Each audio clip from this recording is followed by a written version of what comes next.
Kobe Bryant has a partially dislocated finger. What does that mean for your fantasy lineup? We are going to answer that. This is Fantasy Fast Break. Good to see you, Lauren Shehadi, alongside Jamey Eisenberg, sitting in for Sergio Gonzalez. So we saw Kobe struggle with his shooting. What does that mean? You're not going to sit him. No, I think he can still throw a good football or catch. Or we're talking basketball. Oh, I'm sorry. Basketball. I got a little confused here. That's right. Yeah, that's right. I'm sitting in for Sergio. Let him get a few days off because he's working his butt off, the best fantasy basketball writer in the world. And Kobe Bryant, obviously one of the best basketball players in the world. As we know, you see the scoring production from him on a nightly basis, and now you're concerned about this finger injury. It's on his right shooting hand. It's his right index finger. You see the production. The first game against Minnesota, he finished with good stats. The second game against Utah, don't let the numbers concern you too much because he also had a little bit of a stomach bug in that game and had to take some IV treatments before the game and at halftime. So that may have contributed to the poor shooting. What you didn't see among those stats, 1 of 9 from the three-point line. So I think you'll see Kobe sort of work his way through this. Lauren, as you mentioned, you're not going to sit Kobe Bryant because the numbers are too good across the board. The rebounds, the assists, the steals, he's a contributor in all stat lines. And I think knowing Kobe and the way that he plays, if he has to shoot left-handed, he'll shoot left-handed and still get you 20 points. So you're not going to bench Kobe Bryant. Too good even when he's injured. AI is injured, but how serious? Well, he's not scoring 11 anymore. He's scoring more. That's a good thing. Yeah, you saw him finally get a 20-point game against Houston. And I think you'll see his scoring start to improve as he gets a little bit more comfortable with this new offense at Philadelphia and getting adjusted to his new teammates. But good to see Iverson really start to play at the level that we're hoping that will continue with the 20-point type of production. But the thing about Allen Iverson is the teammates around him, are they going to suffer? Because that's usually what we talk about with Allen Iverson. You know, he's usually known as this ball hog type of player.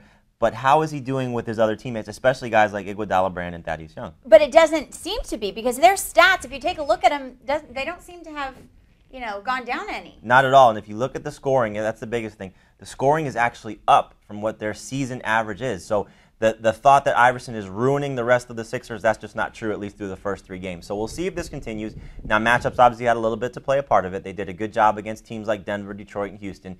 And they have some favorable matchups coming up, especially in their first game in the scoring period 8 against Golden State. So I think you'll see guys like Iverson, Iguodala, Bryant, Thaddeus Young, if they can all get on the same page, play at the same level, maybe the Sixers can break this losing streak. But at least from a fantasy perspective, you're not getting too much downturn with Iverson coming on board because, as we know, he's more of a shoot-first mentality type of guard, and that's usually his reputation.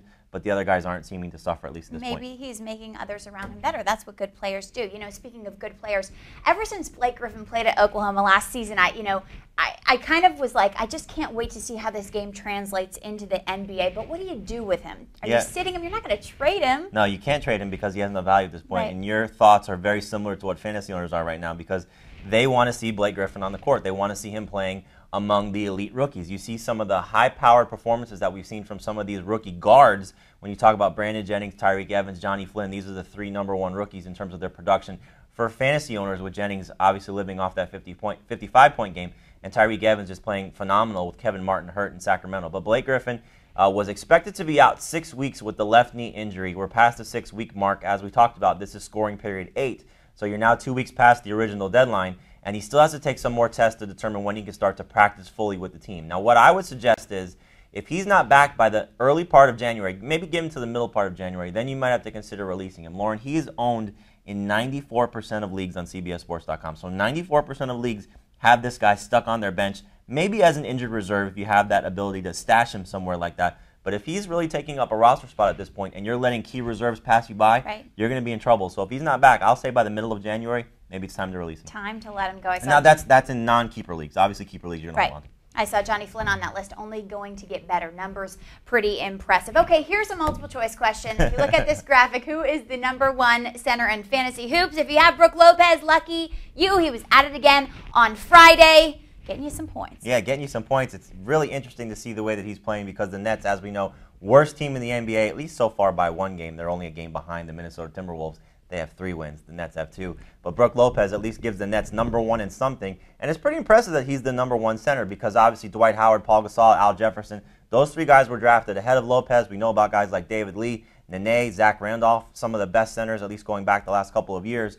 And here this guy is in his 2nd season playing at an unbelievable level. He's got 13 double-doubles on the season, scoring at a high level, rebounding, almost averaging a double-double per game. And I think that's only going to continue because, as we know, the Nets, they're just not very good. They're going to continue to feed him the ball. He's their best chance to win some games. So, Lauren, I think if you, as you said it right, if fantasy owners were smart enough and lucky enough to get Lopez, outplaying Dwight Howard. That's the most amazing thing, because as we know, Dwight Howard usually puts up great stats, but right now it's Lopez. The real deal. Good stuff from him. Raymond Felton has turned the corner. What do you mean by that? Yeah, I think that's a good way to put it, because really struggled to start the season, but now I think with Steven Jackson really establishing himself as the scorer for the Bobcats, you're seeing guys like Gerald Wallace and Raymond Felton really start to play at the level that I think a lot of people were hoping for. You see the production in December. That's the 6 games so far in December. 17 points, 5.5 assists. I think that's what you can expect from going forward. Great matchups this week in the eighth scoring period. 2 games against the Knicks. You can expect some good production from him. The key, though, is that Boris Diaw can turn things around, and maybe we'll see this Bobcats team starts to play